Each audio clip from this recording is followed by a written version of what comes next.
Baladomélie, courte méditation exégétique. Bonjour, je suis le Père Éric Morin du diocèse de Paris, du Collège des Bernardins, et je vous propose un quart d'heure de balade exégétique à partir des textes de dimanche prochain, troisième dimanche de l'Avent, qui vont nous présenter la venue du Messie comme étant l'occasion d'un changement de situation, d'un retournement de situation. Par sa seule présence, le Messie est celui qui retourne et renverse les situations. Et là-dessus, la première lecture du livre d'Isaïe est très, très claire. Le désert et la terre de la soie vont pouvoir se réjouir, le pays aride va pouvoir fleurir et être couvert de fleurs des champs. Et donc on annonce une joie, on annonce une transformation, puisque le boiteux bondira comme un cerf et la bouche du muet criera de joie.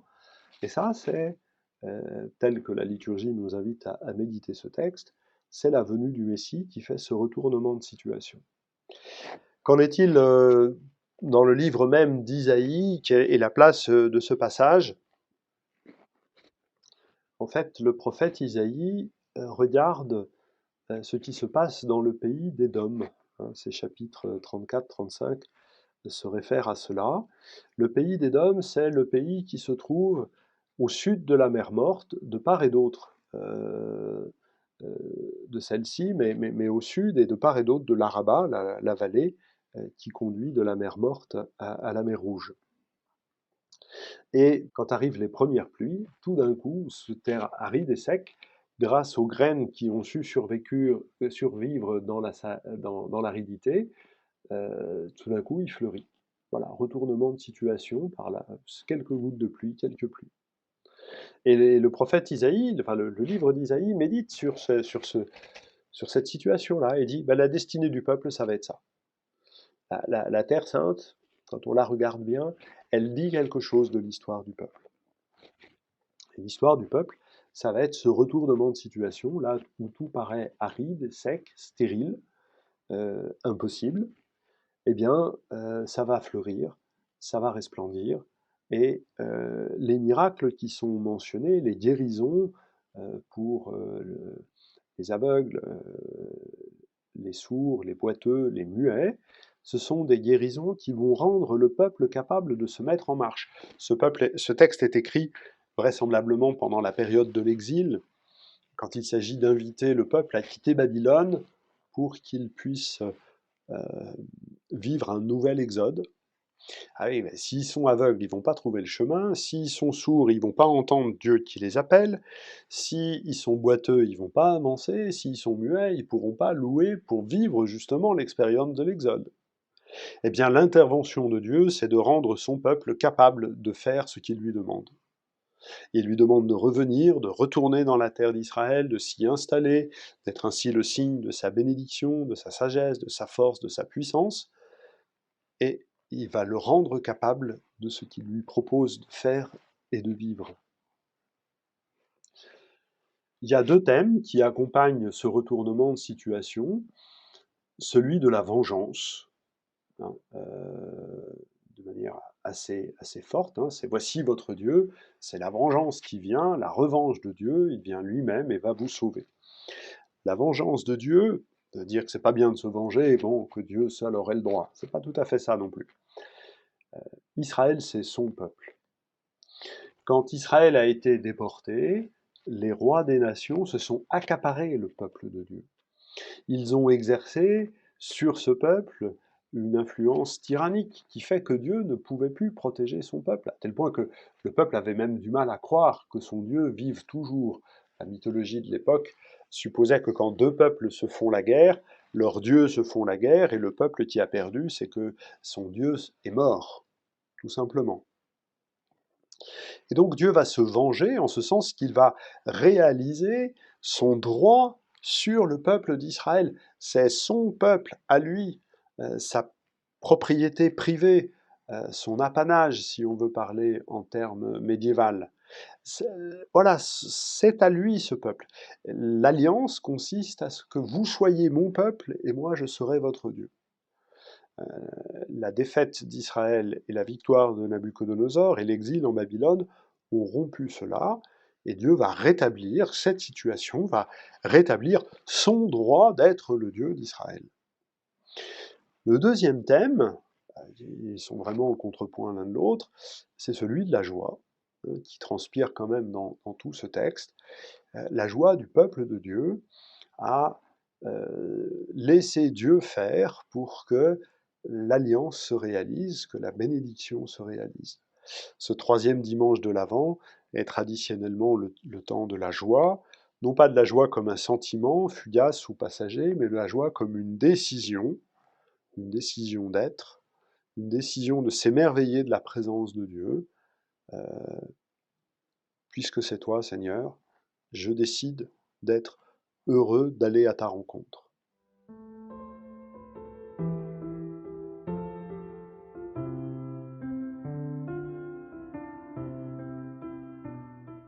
La lettre de Jacques va être un peu dans un thème un peu différent que ce retournement de situation, et justement ça nous permet de le mieux cadrer.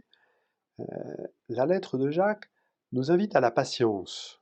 Alors la patience, c'est le temps de la décision pour la joie. En attendant de la venue du Seigneur, prenez la patience. Et l'image qui est donnée, c'est celle du cultivateur. Voilà, le cultivateur, une fois qu'il a semé, il attend que ça pousse. Alors, il ne veut pas dire qu'il n'y a rien à faire, il faut sûrement arroser, entretenir, voilà. Mais c'est pas lui qui fait pousser. S'il patiente pas et qu'il décide de tirer sur ce qu'il a planté, ben, il va ne faire qu'arracher. Donc, on est un peu en contrepoint entre les deux lectures, entre, d'une part, ce changement de situation et l'invitation à la patience. Laissez l'œuvre de Dieu faire son terme, la venue du Seigneur est proche, c'est cette proximité de Dieu qui vient transformer le temps présent, c'est ce qu'on a pu méditer dans les textes des dimanches de l'Avent précédents. La spécificité de la lettre de Jacques dans les textes du Nouveau Testament, c'est d'accorder une grande place aux paroles de Jésus, ce que les lettres de Paul font fort peu. Une simple lecture permet de le constater. Jacques s'intéresse à l'enseignement de Jésus, le réécrit librement, le repropose à la communauté pour qu'il y ait une certaine sagesse. Les paroles de Jésus donnent une sagesse de vie, un savoir-vivre justement dimensionné par l'attente du règne, c'est de ça que Jésus enseignait.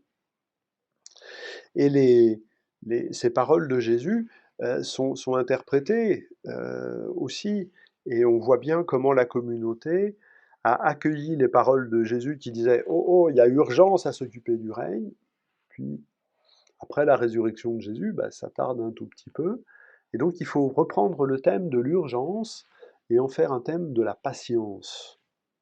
Et les deux thèmes ne se séparent pas l'un de l'autre. Être dans l'urgence et être capable de patience, ça n'est pas nécessairement contradictoire. Ce qui est urgent nécessite que l'on prenne du temps pour le mettre en place. L'enseignement des apôtres, reprenant les paroles de Jésus, va du coup inverser le terme. On a ça dans la lettre de Pierre, où l'apôtre dit « Ça n'est pas Dieu qui tarde, c'est lui qui prend patience pour que vous soyez prêts. » Et il reprend les exemples de la moisson. Voilà, donc un chamboulement qui advient à son rythme et qui doit nous permettre de tenir ensemble ce sentiment d'urgence et de patience, qui tous les deux constituent la joie de goûter déjà la présence de celui qui vient.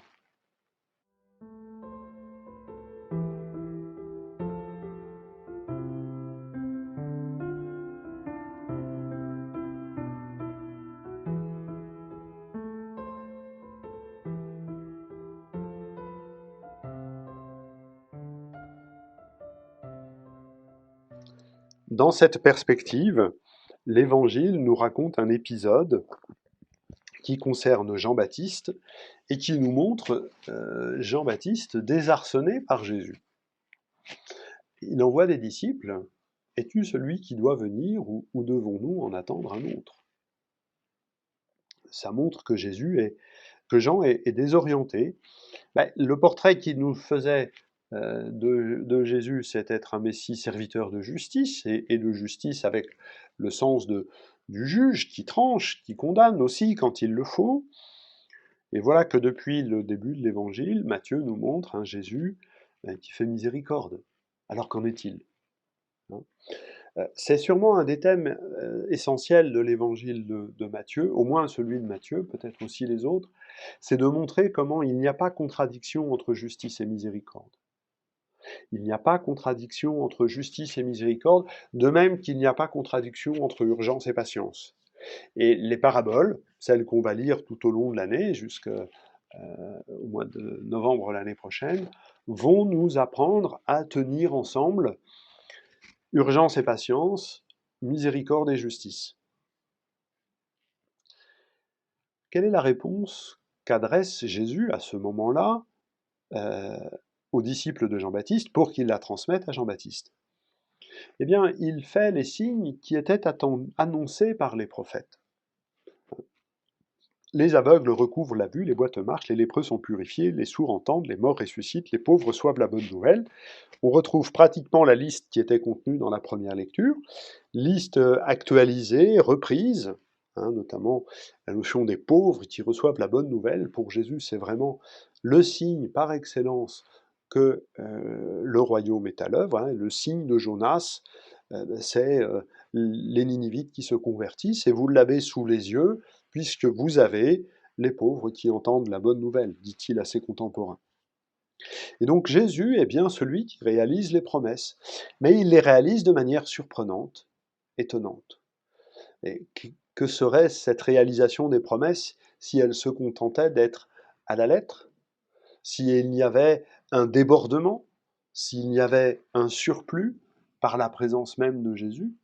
Et c'est bien ce surplus-là qui fait que patience et urgence, justice et miséricorde, tenues ensemble, sont source de joie, permettent de vivre la joie de la présence de celui qui vient. Voilà, donc il y a un débordement. Mais il y a aussi quelque chose qui est assez émouvant, moi je le dis comme ça, c'est le regard de Jésus sur Jean le Baptiste. Pas simplement les interrogations de Jean sur Jésus, mais le regard de Jésus sur Jean. Qu'êtes-vous allé voir? Un prophète? Qu'êtes-vous allé voir? Un prophète?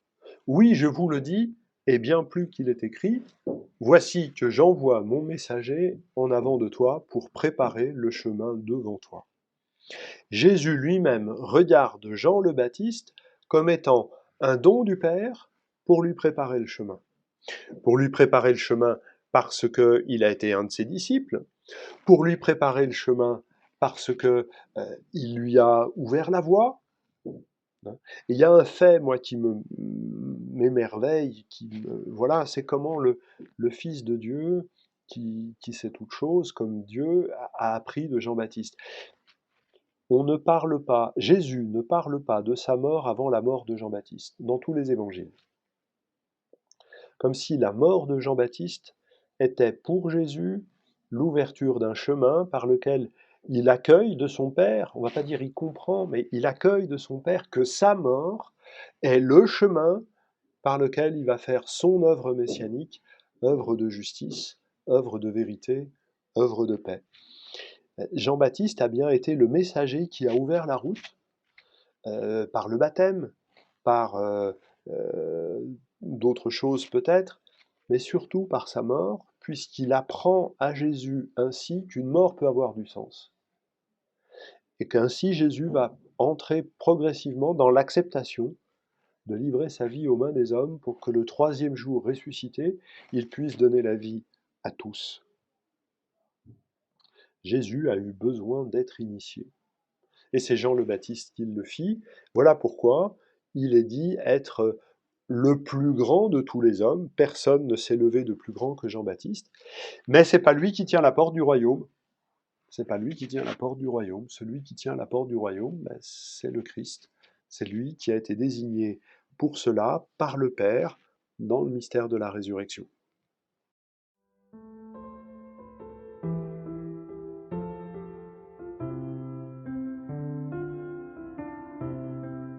Voilà, je vous souhaite à tous un bon temps de l'Avent, paisible, déjà joyeux dans la lumière de Noël. Et je vous remercie de votre fidélité et vous dis à la semaine prochaine.